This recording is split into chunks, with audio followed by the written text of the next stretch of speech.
If you grew up poor, money was never a neutral topic. It wasn't just numbers on a screen. It was Kenshin in the house. It was we can't. It was maybe next month. It was seeing adults you love look scared and call it normal. No one sits down to teach you how to deal with that. They just expect you to grow up, make money, and somehow fix everything. But here's the truth almost no one says out loud. Your financial decisions today aren't just about money. They're about survival, fear, shame, and the invisible story you built around money when you were still a child. If you came from a poor family, you didn't just inherit a lack of money. You inherited a way of feeling money. And unless you question that, you'll spend your adult life either running from poverty or trying to prove you escaped it, even when your bank account says otherwise. This is where the psychology of money becomes powerful. Because the book makes something very clear. People don't make financial decisions in spreadsheets. They make them in real lives, under real pressure, with memories that still hurt. And if you grew up poor, those memories are loud. But here's the good news. Once you understand how those memories shape your behavior, you can stop repeating the same story and start writing a different one. That's exactly what we're about to do together. When you grow up in a house where money is always tight, you learn very early that money equals safety. You feel it in moments like parents stressing over bills, not wanting to answer the phone, arguing over small purchases, saying, "Turn off the lights, we can't waste." You might remember going to the supermarket and hearing, "Put that back," or pretending you didn't want something because you could see the look in their eyes. Those moments don't disappear when you grow up. They live inside your nervous system. So now, as an adult, you're not just reacting to money. You're reacting to all those memories at the same time. That's why some people who grew up poor are terrified to spend anything, while others spend everything the moment they get it. One avoids money out of fear of losing it. The other avoids money by never keeping it. Neither one is broken. They're both doing the same thing, trying to protect themselves from that old feeling of lack. The book says it in a simple way. You don't react to money. You react to your history with money. And if your history is full of scarcity, it makes sense that your mind still lives in survival mode. But survival mode has a hidden cost. It keeps you stuck in short-term thinking. You focus on today, this week, this month, because that's how your family survived. And that makes it almost impossible to think long-term, to build, to let time work for you. So the first step isn't to judge yourself. It's to recognize the truth. You learned to survive. Now, you need to learn to build. And those are two completely different games. There's something else that happens when you come from a poor background. You grow up seeing the distance between your life and everyone else's. Maybe it was classmates with new clothes, friends going on trips you couldn't afford, people with normal houses, while you lived with noise, stress, or improvisation. You didn't just see poverty, you saw comparison. And comparison, slowly, turns into a quiet promise. One day, I'll show them I made it. This is where things get dangerous. Because when you finally start earning your own money, that old feeling of less than doesn't go away. It mixes with something new, the power to buy. And now your brain wants proof that you're no longer poor. So you start doing things that look like progress. Upgrading your phone, buying nicer clothes, eating out more, moving into a place that feels better, even if it stretches your budget. On the outside, it looks like you're rising. On the inside, you might still be one emergency away from collapse. The book brings a brutal truth about this. Real wealth is what you don't see. You don't see the savings account. You don't see the quiet investments. You don't see the person who could lose their job tomorrow and still be okay. You see consumption, not security. If you grew up poor, the temptation to spend for status isn't superficial. It's emotional. Every purchase that proves you're no longer poor feels like justice. Until the end of the month arrives and you realize something painful. While you were trying to look far from your past, you were quietly repeating it. Here's the shift the book invites you to make. Your goal is not to look rich to people who never helped you. Your goal is never again to feel the fear you saw in your house growing up. And that requires a different kind of decision-making, one that most people around you will never understand. Before we go deeper, I want to hear from you. What's one money belief from your childhood that you're trying to unlearn today? Share it in the comments. You're not the only one going through this. There's another piece of this story that the psychology of money explains very well. The role of luck and risk. If you were born in a poor family, you didn't start at the same point as everyone else. You didn't choose your parents. You didn't choose your neighborhood. You didn't choose the opportunities that never arrived. The book reminds you of something essential. You only see what happened, never what almost happened. You see people who made it, but not the safety nets they had. You see your own mistakes, but not all the disasters you barely avoided. If you grew up poor, it's easy to internalize a toxic idea. If I'm still struggling, it's because I'm not smart enough, because I'm bad with money, because it's my fault. But that's not the full picture. Some people start life on the 10th floor. You started in the basement with stairs missing and still blame yourself for being behind. The book offers a healthier perspective. No one is crazy. Everyone makes financial decisions based on their own experience. If your experience with money was always tied to stress and scarcity, of course you'll be more fearful, more reactive, more emotional. That doesn't mean you're doomed. It means you're human. When you accept that, you can stop attacking yourself and start asking a better question. Given where I started, what does winning actually look like for me? Not for the influencer on your feed, not for the friend who inherited a house, for you. And that question leads to a powerful truth. You don't need a miracle to break the cycle. You need behavior that works in your reality. If you grew up poor, time can feel like an enemy. You might feel late, behind, like you're trying to catch up on years other people had to prepare.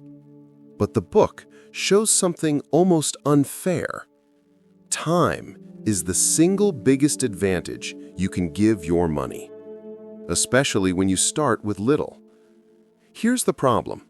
When you don't have much, saving small amounts feels useless. You think, what difference will $50 make? What's the point of investing $100? I'll start when I earn real money. But this is the trap. Because time doesn't care about the size of the seed. It cares about how long you leave it in the ground.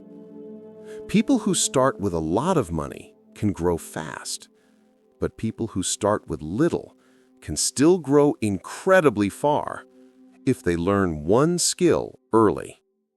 Consistency. Not perfection, not complexity.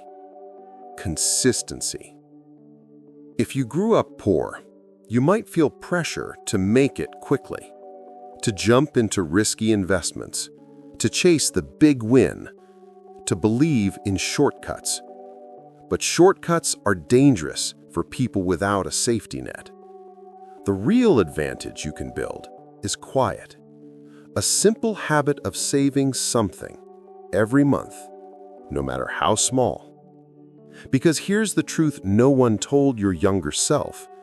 You don't have to stay poor just because you started poor. But the bridge between those two realities is built with boring, repetitive behavior. Not with luck, not with magic, not with a perfect moment that never comes.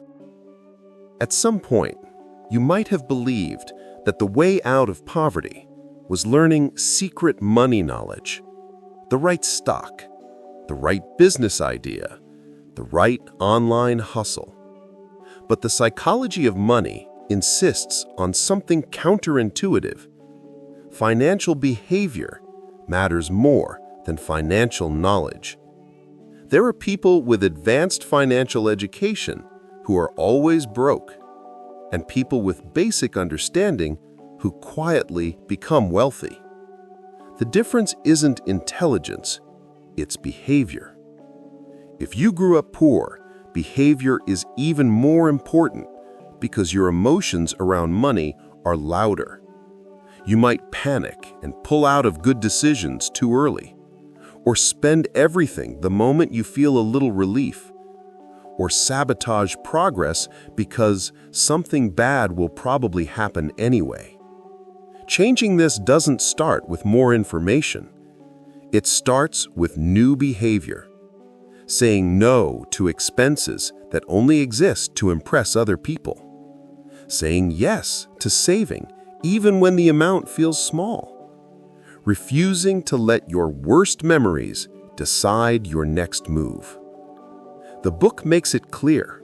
Ordinary people with calm, consistent habits outperform geniuses who can't control themselves. And that's good news for you. Because you don't need to become a different person overnight. You just need to become someone who respects themselves enough to act with intention. Here's something else the book emphasizes, and it hits even harder when you came from poverty. Most bad financial decisions don't look like bad decisions when you make them. They look harmless. Just this once. I deserve this. I'll pay it off later. It's not that much. If you grew up poor, your first real paycheck feels magical. You remember all the no's from childhood, and for the first time, you can say yes to yourself. There's nothing wrong with that. You deserve comfort. You deserve joy. The problem isn't the purchase, it's the pattern.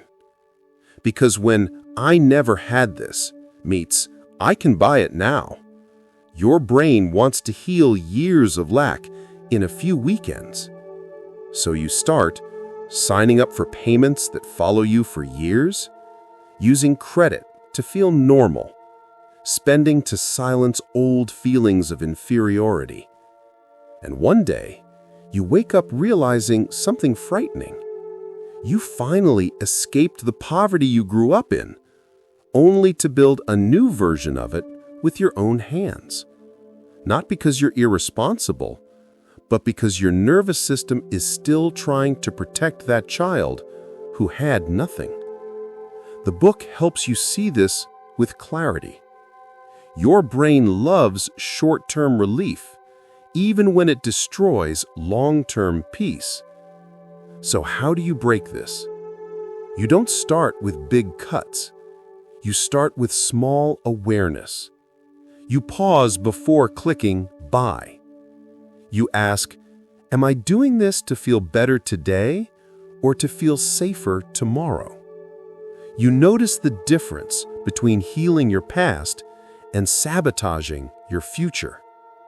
And little by little, you start making decisions that respect Both.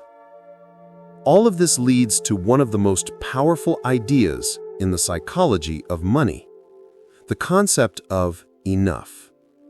If you grew up with very little, enough is a confusing word. On one hand, you learned to get by with almost nothing.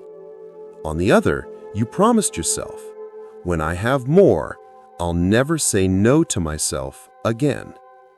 So as your income rises, your definition of enough rises with it. More money, same anxiety.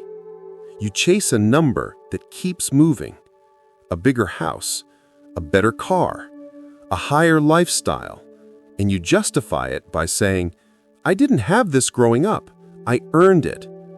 And you're right, you did. But the book warns about a simple trap. If you never decide what enough means for you, the world will decide it for you. And the world always wants more. If you came from poverty, this is where the cycle either breaks or repeats. Breaking the cycle doesn't mean you can't enjoy life. It means you choose a different priority. Security over image, freedom over validation, peace over constant upgrades. You realize that enough isn't a number, it's a feeling. The feeling of knowing that if something goes wrong, you'll be okay. That you're not one paycheck away from losing everything. That your life isn't built like a fragile house of cards. The moment you choose that as your goal, your financial decisions change. You stop spending to prove you're no longer poor. You start building so you never feel poor again. To make this transition from survival to building easier, I created a 30-day Wealth Habits Challenge. You'll find the link in the pinned comment. It guides you day by day with simple, realistic actions to help you stabilize your finances, organize your money, and build habits that actually last, even if your income isn't high yet. No extreme rules, just practical structure designed for real life. So how do you actually apply the psychology of money when you grew up poor? You start with 4 shifts. 1. Heal your money story.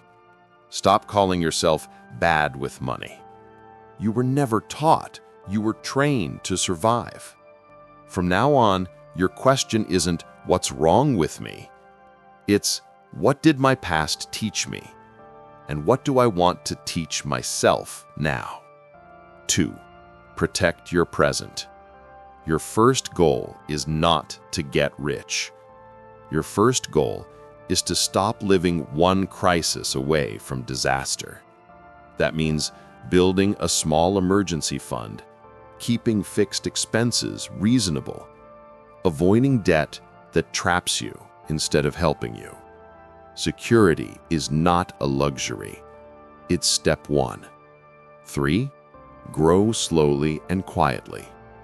Pick a small amount to save or invest every month. Automate it. Forget it.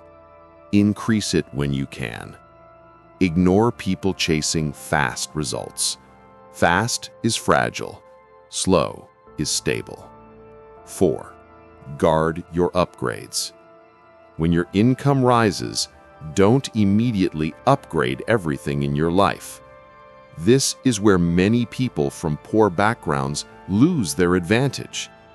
Keep your lifestyle a little behind your income so the difference can build your freedom. You're not punishing yourself. You're paying your future self first. These 4 shifts don't look dramatic on the outside. No one will clap for you. No one will notice. But that's the point. Real change is quiet. Real wealth is invisible. Real freedom is felt, not shown. Changing your relationship with money when you grew up poor is not about erasing your past. It's about refusing to let your past be the only story you live. Your childhood taught you resilience. Now, you get to use that resilience with intention. You get to be the person who ends the sentence. In my family, money was always a problem, until me. And you don't need a perfect plan to start. You just need one decision: to stop acting only from fear and start acting from self-respect. Because every time you choose saving over showing off, calm over panic, structure over chaos, you're not just moving numbers around. You're telling that younger version of you, we're safe now, and we're building something better. If this video made you reflect, even for a few minutes, that's already a sign you're ready to build a different relationship with money. To help you turn this into real habits, you'll find the link to the 30-Day Wealth Habits Challenge in the pinned comment. It was created especially for people who don't want theory, don't want hype, just a clear, guided way to build financial habits that last. And if you want to keep learning about money psychology, financial behavior, and how to build wealth even if you started from nothing, make sure to subscribe and turn on notifications. Here, you're not judged for where you came from. You're guided to where you can go next.